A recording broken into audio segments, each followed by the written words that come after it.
Dear children, in the previous class, we learnt The Little Match Girl, the first three paragraphs.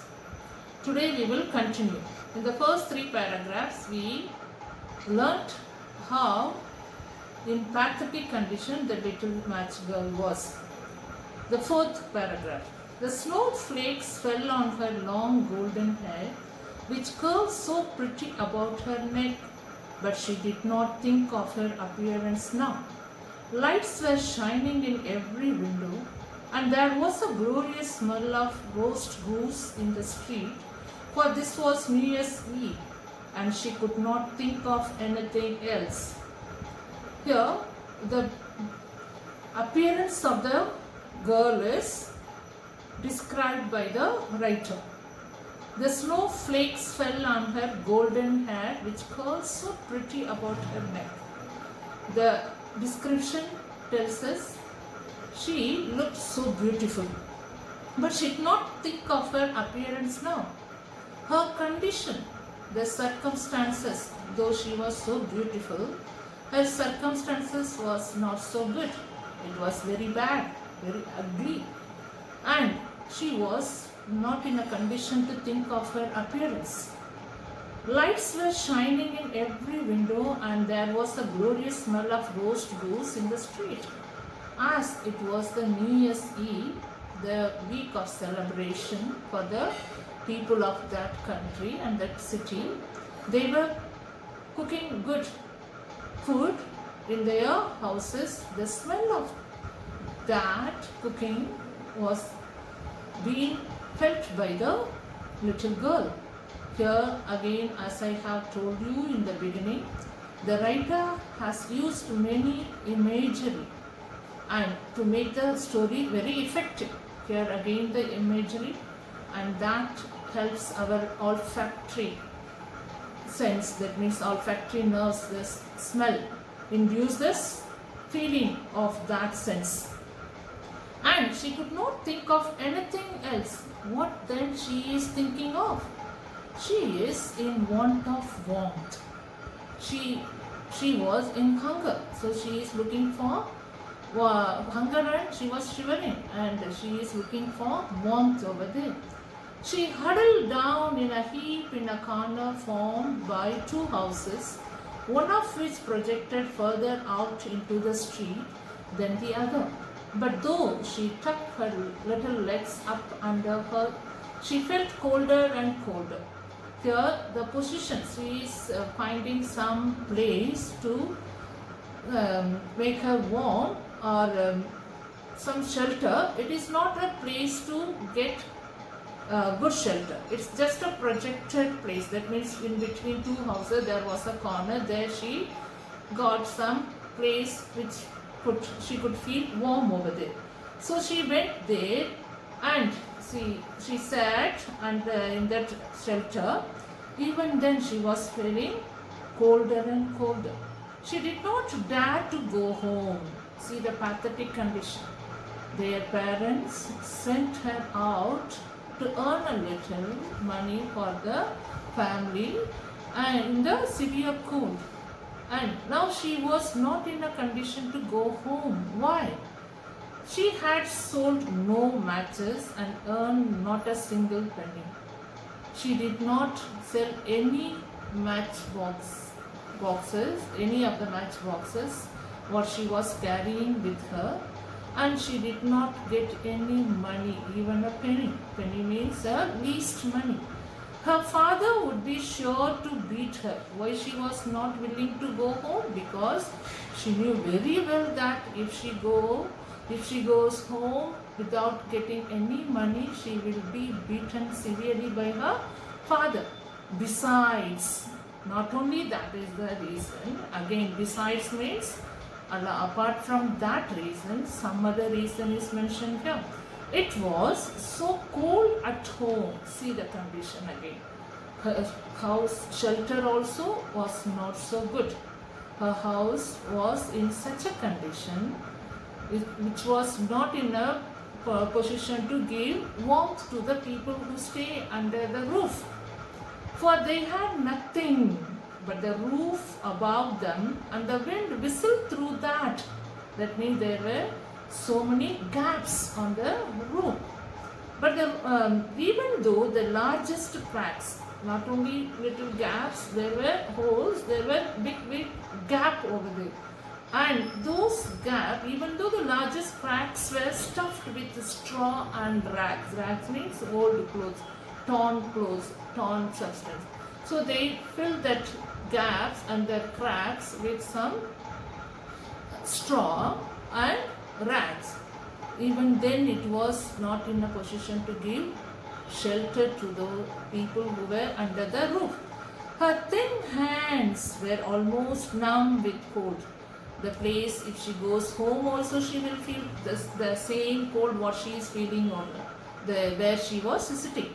So her fingers become numb. It is becoming because of the very severe cold, she is feeling numb in the fingers. If only she dared pull just one small match from the packet, strike it on the wall and warm her fingers. She has understood that she can feel warm only if she strike the matchsticks to burn and get the heat. She pulled once. Now she dared to take out matchsticks from the matchboxes, scratched, and how it spluttered and burnt. It gave fire. It had a warm, bright flame like a tiny candle when she held her hand over it. When she was keeping her hands on the flame which was coming out of that matchsticks, she kept her fingers, the numb fingers, she was feeling little warm. But what a strange light! And immediately she could feel something different. Strange light. It's the word strange says that it was not real. It seemed she was in her imagination. It seemed to the little girl as if she were sitting in front of a great iron stove with polished brass knobs and brass ornaments. Underline these lines because the first scene what she has seen in her imagination, what did she see in that will be asked in your examination. What did she see there? A iron stove with polished brass knobs and brass ornaments. A good new stove was kept before her, and the fire burned so beautifully and gave out such a lovely warmth. So from the stove she was feeling that she is getting some warmth and heat. Oh, how wonderful that was! The child had already stretched her feet to warm them, and out went the flame. First she made her finger warm, and then she started warming her feet too. And when out went the flame, when she was doing so, when she was getting warm in the stove, the flame of the stove, her feet and her fingers, that time the flame went off. The stove vanished. The stove also vanished, disappeared. And there she sat with a burnt match in her hand. Only that was an imagination. She was in the imagination, that means she was in the dream fairy, and she could feel that warmth in her imagination. And when that flame went off, the imagination also vanished, and she could feel that burnt matchsticks in her hands. She struck another, it burned clearly, and now she is trying to get more warmth, as she has felt that warmth in the first matchstick. And where the light fell upon the wall, now she is going to the other imagination. The bricks that flame, when she struck the other matchsticks, the light fell on the wall where she was sitting. She was sitting between two buildings. So one of the walls, the light fell on, The bricks became transparent. She could see through the wall. So the bricks was opaque. You know that it will not allow the light to pass through.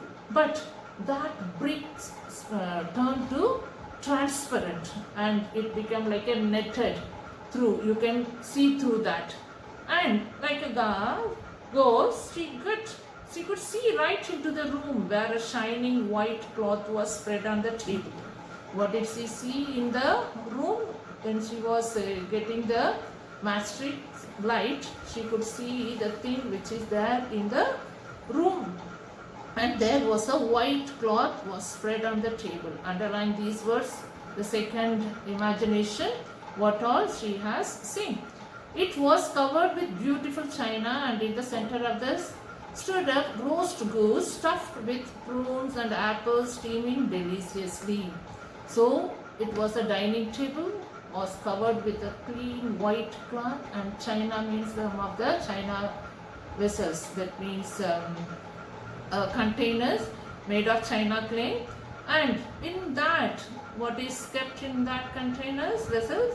Roast goose stuffed with prunes. Prunes means plum fruits, kind of a fruit, and apples steaming hot deliciously. The thing cooked food, it's looking deliciously tasty. And what was even more wonderful was that the goose hopped down when she was seeing that things which are kept on the table. All of a sudden, what happened? The cooked food, which was kept in the vessel, the container, was hopping and moving towards, waded like a goose, walking like a goose. It is coming towards her, waded across the floor with carving knife, because they have kept the fork, knives, and to eat it, they have used the fork, knife, and spoons and all. No? So in its back, it was kept along with that, waded straight up to the poor child. It was coming close to the child. Then out went the match, and nothing could be seen but a thick cold wall. So there the imagination disappeared again. So she was taken to the world of imagination, and she could see in the first beginning of the story we have seen she was in hunger and she was feeling very cold. When she was feeling very cold, the imagination made her to feel warm, and when she was feeling so hunger, and here that delicious food filling her. So only its scene appeared, it was not real to her. So not in reality she was enjoying, in her imagination she is. So the pathetic condition of the Hoover girl is picturized very beautifully by the writer here. So today we will stop here and go through the text, and when you write any answer, you should use the text words, that is called keywords. If you are not using the text words, your answer will not be right. So you'll be given marks based on the better text words. So go through the text again and again and prepare for your test. So I have given the syllabus for your test, and how much I have completed, explained, that from that portion only I give the question. So don't worry, the lesson is not completed. So if you get the question paper, by 13th you will get the question paper, and try to write your answers in your register, and only those portions which I have covered, I'll ask you, I'll give the question based on that only.